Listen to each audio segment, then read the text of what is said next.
What if history isn't a straight line? What if it's a circle, a spiral, constantly returning to a starting point set into motion thousands of years ago? There is a hidden clock in the affairs of men, a divine metronome ticking every 50 years.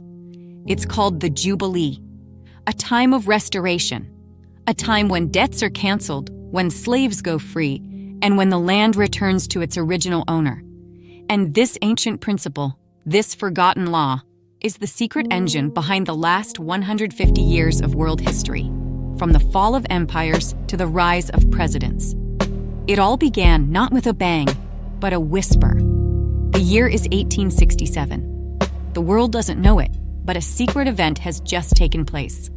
For the first time since the Book of Acts, Jewish believers in Jesus gather in London. It's a small, spiritual restoration, a quiet turning of hearts back to God, just as Moses prophesied would happen before the great physical return. This tiny gathering triggers everything. It starts the clock. In that very same year, the land of Jerusalem, buried under sand for 2 millennia, is suddenly uncovered. The bankrupt Ottoman Empire, which had held the land for centuries, begins inexplicably releasing it, allowing Jewish people to buy it back. A stranger, a man with a measuring line, arrives in the land, fulfilling an ancient sign. That stranger was Mark Twain. The first 50-year cycle completes. The year is now 1917. The world is engulfed in the Great War. The Ottoman Empire, which holds the Holy Land, is on the verge of collapse. The British Empire is on the rise, and in a moment of divine providence, its government is suddenly led by 2 men raised on the Bible, David Lloyd George and Arthur Balfour. At the precise moment of the Jubilee, they issue the Balfour Declaration, a promise, a decree giving the land back to its original owners. For the first time in 2,000 years, a world power declares the Jewish people can go home, but they don't possess the land yet. That same year, General Allenby, a Christian who never wanted to be a soldier, liberates Jerusalem. The day his soldiers enter the city is Hanukkah, the ancient festival celebrating the liberation of Jerusalem. As the world's synagogues read the appointed scripture for that week, they chant the words of God to Abraham, "I have given you this land." The prophecy was being fulfilled at the exact moment it was being read. 50 years pass, another Jubilee. This time, the cycle wasn't started in London, but by a prophecy from Theodor Herzl, the founder of modern Zionism.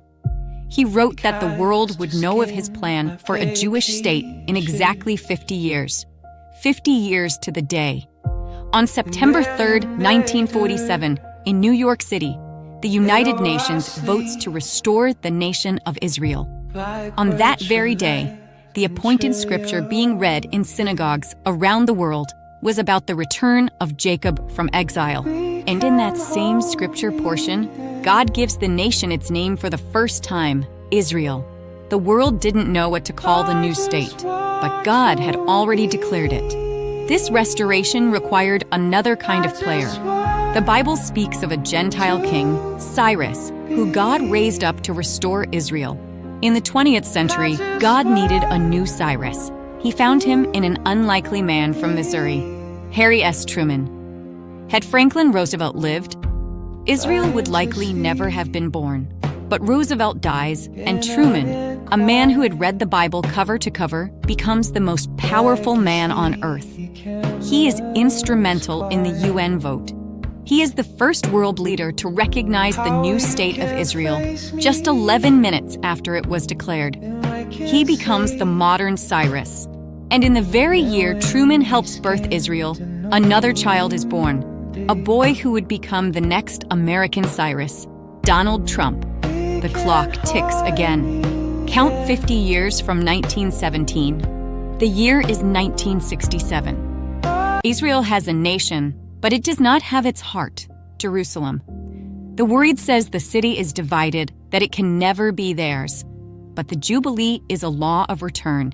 It doesn't care about geopolitics. The godless Soviet Union spreads a false rumor that Israel is about to attack its neighbors. The Arab nations line up to destroy the tiny country. The Six-Day War begins. Israel isn't trying to take Jerusalem. They are fighting for their very survival. But God forces their hand. Israeli soldiers, after 2,000 years of exile, walk through the gates of the old city. The land returns to the owner. Just before the war, a prophetic song had swept the nation, Jerusalem of Gold, a song of longing for a city they couldn't touch. By the end of the war, the song of mourning had become a song of rejoicing. The final Jubilee cycle brings us to our time. 50 years from 1967 is 2017. Jerusalem has been restored, but the world refuses to recognize it. The Jubilee demands legal recognition. It demands that the deed be signed. And in that year, the year of Jubilee, a man named Trump sits in the White House. The name itself means trumpet, the shofar, the instrument sounded to announce the Jubilee. The trump must sound in the year of Jubilee, and it does. Donald Trump officially recognizes Jerusalem as the capital of Israel, fulfilling the cycle.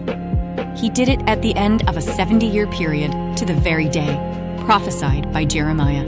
This pattern of return isn't just for Israel. It's for the whole world. 2,000 years ago, the world was pagan, anti-Christian. The Jubilee mystery dictates that what was will be again. The world is now returning to its pre-Christian state, throwing off the values and truths it once held. But there is another return. Where was the church 2,000 years ago? It wasn't comfortable. It wasn't rich. It was radical, revolutionary, filled with the Spirit and unafraid. And as the world falls away, God is calling his people back home to that original world-changing state. This is the ultimate Jubilee. It is the story of your own life. We were all exiled from our home in the beginning, separated from God. Salvation is the call to come home. Jesus is our Jubilee. He is the one who cancels the debt and sets the captive free. And this great cosmic story of return is leading to one final event. The King is coming back to his kingdom. The final trumpet will sound, and we will finally, truly be home.